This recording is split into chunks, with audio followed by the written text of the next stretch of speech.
আজকের এই ভিডিওতে আপনাদেরকে এমন একটি উদ্ভিদের কথা চিনিয়ে দেব যে উদ্ভিদটা এশিয়া মহাদেশের মধ্যে সবচেয়ে জনপ্রিয়। সেই উদ্ভিদটা শীত বহুল অঞ্চলের মধ্যে জন্মায়।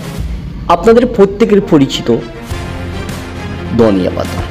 সেই ধনিয়া পাতাকে ইংরেজিতে কোরিয়ান্ডার লিফ বলা হয় এবং কোনো কোনো অঞ্চলে এই ধনিয়া পাতাকে ধনে পাতা বলে পরিচিত। আবার গ্রাম্য ভাষায় এইটাকে বাকরের পাতাই বলে পরিচিত। এই ধনিয়া পাতাই বলুন বা বাকরের পাতাই বলুন, সেটা একটা সুগন্ধি উদ্ভিদ যা রান্না এবং চিকিৎসায় বহুত ব্যবহৃত হয়। এটা মূলত এশিয়া, ইউরোপ এবং আফ্রিকায় অনেক অঞ্চলে জন্মায়।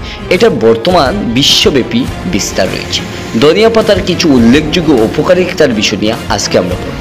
আমরা জানি ধনিয়া পাতা হজম শক্তি বাড়াতে সহায়তা করে, রোগ প্রতিরোধের ক্ষমতার বৃদ্ধি, এতে ভিটামিন সি এবং অ্যান্টিঅক্সিডেন্ট রয়েছে যা শরীরের রোগ প্রতিরোধ ক্ষমতা বাড়ায়।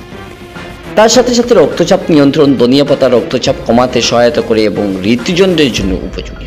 ত্বকের যত্ন, ধনিয়া পাতার রস ত্বকের জন্য উপকারী। এটি ত্বকের দাগ দূর করে এবং উজ্জ্বলতা আরও বাড়িয়ে দেয়।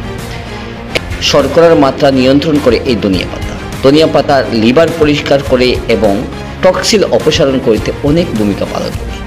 পরিপুষ্টি হিসাবে ধনিয়া পাতা আয়রন, ম্যাগনেসিয়াম, ক্যালসিয়াম এবং ভিটামিনকে এক চমৎকার উৎস হিসাবে মানা যায়।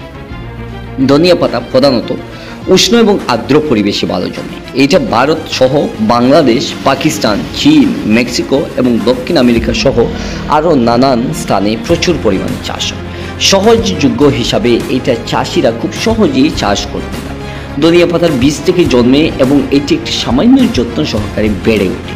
ধনিয়া পাতার ব্যবহার শুধু রান্নার কাজে সীমাবদ্ধ নয়, এটা একটা ঔষধ এবং রূপচর্চার জন্য খুবই একটি গুরুত্বপূর্ণ প্রাধান্য পায়। ধনিয়া পাতার ভিটামিন সি রয়েছে, ভিটামিন এ রয়েছে এবং ভিটামিন কে সাথে পাশাপাশি আয়রন, ক্যালসিয়াম, পটাশিয়াম এবং ম্যাগনেসিয়াম সহ খনিজ পদার্থ সমৃদ্ধ। এগুলি শরীরের পুষ্টি সাধনের পূরণ সহায়তা করে এবং বিশেষত ভিটামিন কে অর্থাৎ হাড়কে মজবুত করতে, রক্ত জমাট বাঁধতে অনেক উপযোগী রয়েছে। এই ধনিয়া পাতার সংক্ষিপ্ত আপনাদেরকে পরিচয় করিয়ে দিলাম। তাই আপনাদের মতামতগুলি ভিডিওর নিচে কমেন্টে জানাতে পারেন। আপনারা কেমন লাগলো এই ভিডিওটি? আপনাদের কমেন্টগুলো দেখে আমরা নতুন নতুন ভিডিও বানানোর চেষ্টা করব। আজকের এই ভিডিও টিউটোরিয়ালে অতটুকু। নেক্সট নতুন কোনো এক ভিডিওতে আবারও আপনাদের সাথে দেখা হবে। ধন্যবাদ।